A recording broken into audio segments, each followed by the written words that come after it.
It's so amazing. And like, there's such potential, like what you were saying here.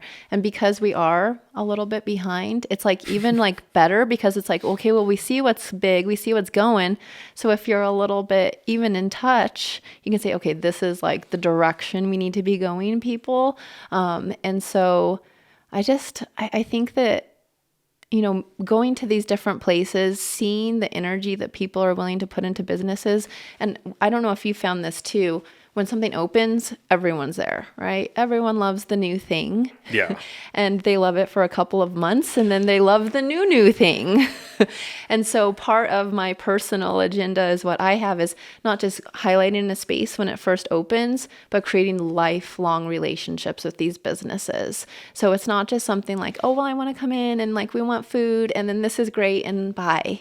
Right. That's not what I'm about. It's like, well, who are you? How did you get into this? This is really cool. And then what are we doing next? So in your opinion, for places that would open up or new spots, like I saw that too. And a couple places come to mind where they opened up and it was a great opening weekend.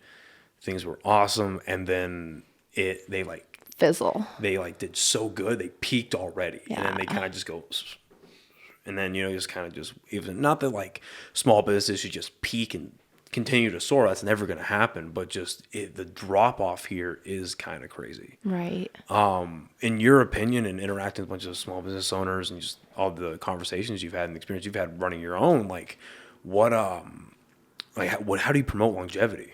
Yeah, you got to keep it fresh.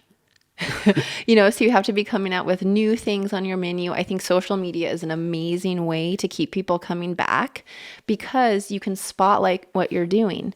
It's pretty much free advertisement. And I know that people, think with social media, oh, it's intimidating. It's a lot of work. Well, yeah, because it's going to help you.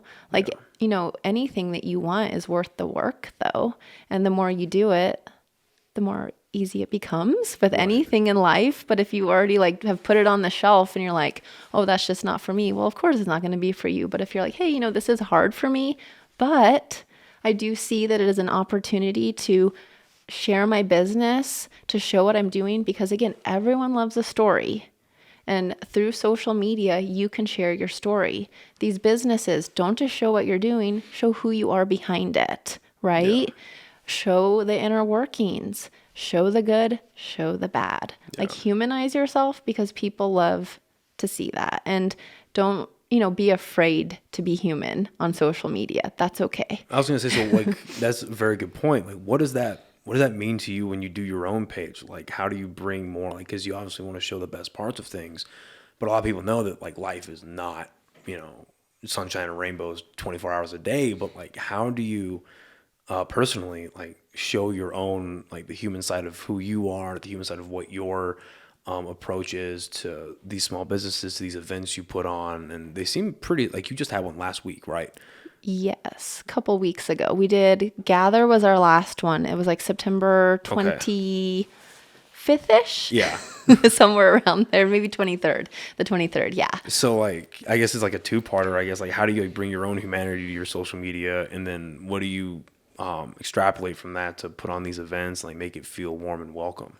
Yeah. So, I mean, I do try to talk on my stories. So a lot of time people don't necessarily like to show their face, talk. I try to do a check-in in the morning, like a good morning, little like, hey, have a good day, everyone. Like you're killing it. Even if you don't think you are because you got up today. Like, it's, those small little battles that we have every single day that we're fighting, right? Yes. Yes. You're all, yes, check. Me this morning, check. yeah. You this morning, yeah. I mean, with this rainy weather, it's like, how do I even do anything? I'm like, well, I miss summer already. I'm a big summer girl, so my heart is like slightly breaking inside every day. I'm like, no. But okay, creating like that same welcoming, well, I always make sure I go up to every person that comes to our events. I introduce myself. I ask them their name and I ask them what they do and why they're there. Simple as that. Yeah. Just taking the time.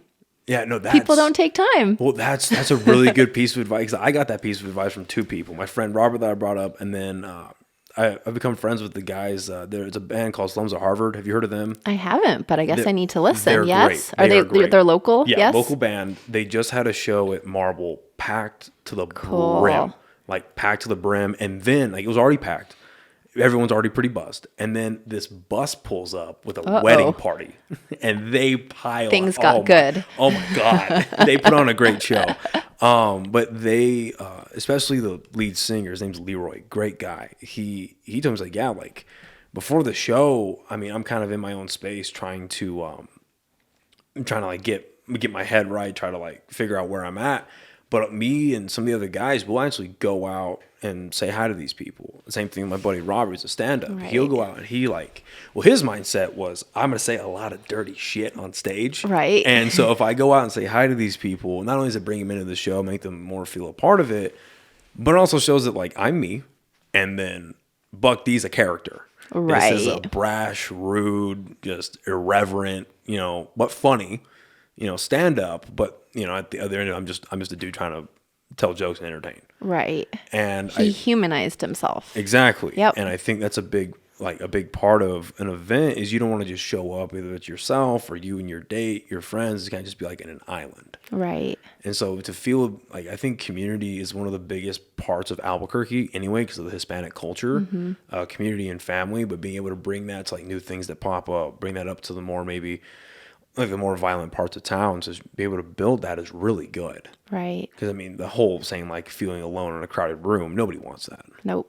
It's just when everyone else is having fun and you're just like, why are we here? Yeah, you're like, what are we doing here? I could be like home watching Netflix. Yeah. Just kidding. I could be home watching Jeffrey Dahmer. Yes. That's so much more fun. Oh, yeah, totally. But like I think one, like having a theme, people like that, showing like what we're doing behind the scenes so they know what to expect. I also like, I'll share maybe what I'm wearing or things like that, because I do get people that reach out to me and they'll say like, Ashley, I would love to come to your event, but I'm like not a social person.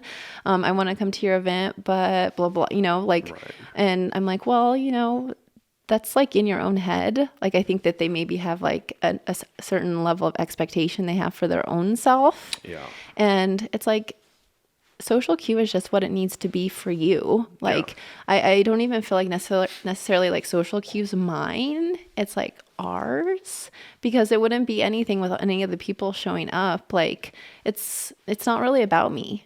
It's never been about me.